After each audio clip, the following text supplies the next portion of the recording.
Në fjalë kishte shkruar karnavalet e Korçës, një më thej të thash, krejt larg realitetit, njësoj e tregoj veten që është matrioshke e Edi Ramës. Dhe ju lutem vini pak re komentet e njerëzve. Pas statusit të shkëlqësisë së tij, i thotë zoti Jorgo Kaftirani: "Shumë më mirë që të çelën sezonin veror, po thërasin jo më këtë qeveri që bën reklama. Populli do Shqipërinë si vendet fqinj, jo si Bangladeshi." I thot qytetari: "Jemi pa rrugë, pa drita, ç'na duhen festat. Ariu i pangrenë nuk lo do të valle", i thot. Një qytetar tjetër i thotë shkëlqësisë së tij, Edi Bordollari quhet: "Ore Niko, se qa ishte një mbledhje dje në pedonale, kishin dalë një 500 veta, digje ti Niko?"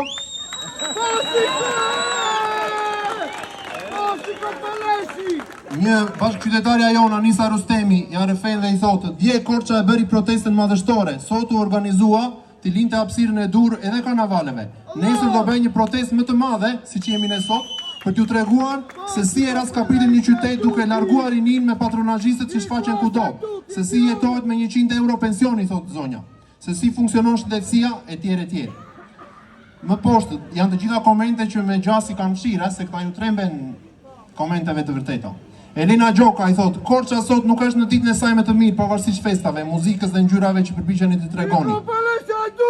Pas fasadës, i thotë, së karnavaleve, fshihen problemet e përditshme të qytetarëve, rrugë të lëna pasdore, mungesë investimesh në nevojat bazë, padrejtësi dhe shqetësime që prej vitesh nuk marrin zgjidhje." Po për protestën o Niko, i thonë, pse nuk flet, apo ajo nuk ju intereson? Për rallet e qytetarëve nuk shoh asnjë postim, ndërsa për festat e karnavalet nuk mungon asnjë fotografi, i thonë.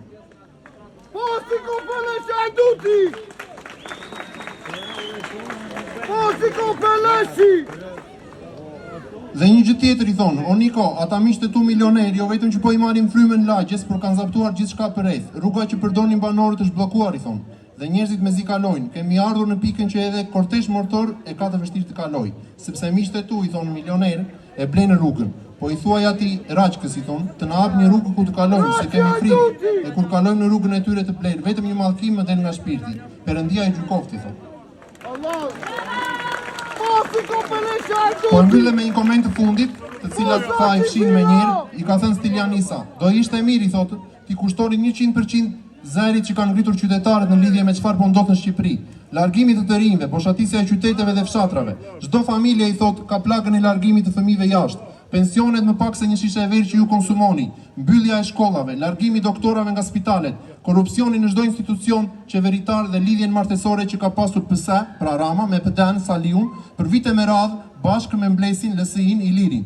Për një Shqipëri që u derdh gjak vite me radhë, që të jetë e lirë, madje ata që vërtet e kanë dashur kanë sakrifikuar veten e tyre për mëdheun, kurse ju, e gjithë klasa politike që keni qeverisur këtë vend për më shumë se 30 vitesh, po shisni adeun për interesat tuaja personale. Mirë Shqipëria, i thotë, jon, mirë Shqipëria që ka rënë në duart të kusarve. Politikanët e bebelinat e fëmijëve duhen ndryshuar her pas here për të njëjtën arsye."